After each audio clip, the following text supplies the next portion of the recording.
বেশ কয়েকদিন তো বৃষ্টি হচ্ছে, তো বৃষ্টিতেই বিকেলে অফিস শেষ করে বাসায় ফিরতেছি।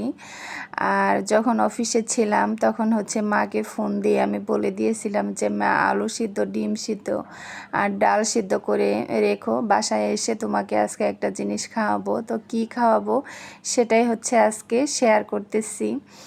তো ডিম সিদ্ধ, আলু সিদ্ধ আর ডাল সিদ্ধ দিয়ে আজকে ফুচকা ভাজবো আর কি, সেটাই করে খাওয়াবো।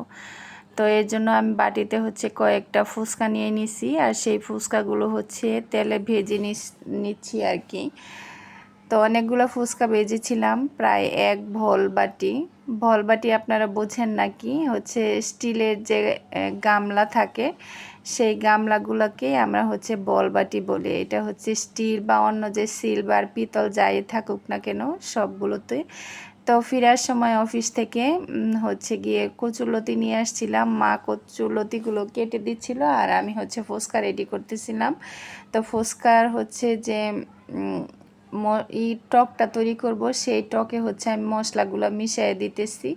আর এর মধ্যে তেঁতুল, ধনেপাতা সব কিছু আমি আগেই রেডি করে নিয়ে নিচ্ছি। আর এখন মশলাটা দিয়ে দিচ্ছি, যাতে করে মশলাটা এই টকের সাথে একদম মিশে যায় আর কি, তাহলে খেতে ভালো লাগবে। আর এর মধ্যে আমি পেঁয়াজ, শুকনো মরিচ আর ধনেপাতা, লবণ আর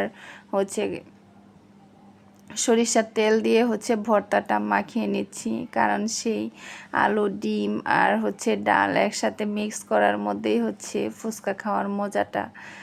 আর এই যে সব কিছু একবারে হাতে মাখিয়ে তারপরে ভর্তা করে নিচ্ছি। আর খেতে কতটা মজা হয়েছিল। ঘরে বানানোর ফুচকা অবশ্যই যে স্ট্রিট ফুডের ফুচকা আছে তার থেকে আমার কাছে ভালো মনে হয়।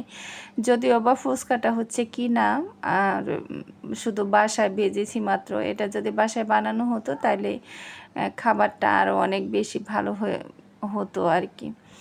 তো যাই হোক, এই যে ফুচকার মধ্যে ভর্তাগুলো একদম ভরে দিচ্ছি। আর এর মধ্যে আমার মা কিন্তু এমনিতেই খাওয়া শুরু করে দিয়েছিল, তার কাছে সে ভর্তা দিয়ে খাওয়ার থেকে এমনি খেতে অনেক বেশি ভালো লেগেছিল। আমার কাছেও ভালো লেগেছিল ফুচকার মধ্যে টক দিয়ে খেতে। তো যাই হোক, আমরা গিয়ে সবগুলো ফুচকা এমনি করে রেডি করে নিয়েছিলাম পেটের মধ্যে আলু সিদ্ধ দিয়ে। তারপরে গিয়ে কয়েকটা ধনে পাতা কুচি এবং গিয়ে ডিম গ্রেট করে দিচ্ছি। এই যে আমার ফুচকার ফাইনাল লুক। সাথে আমরা আম কেটে নিচ্ছি। তো এই যে আম আর ফুচকা দিয়ে বিকালের নাস্তা, আর আমরা তো খাওয়া শুরু করে দিয়েছিলাম।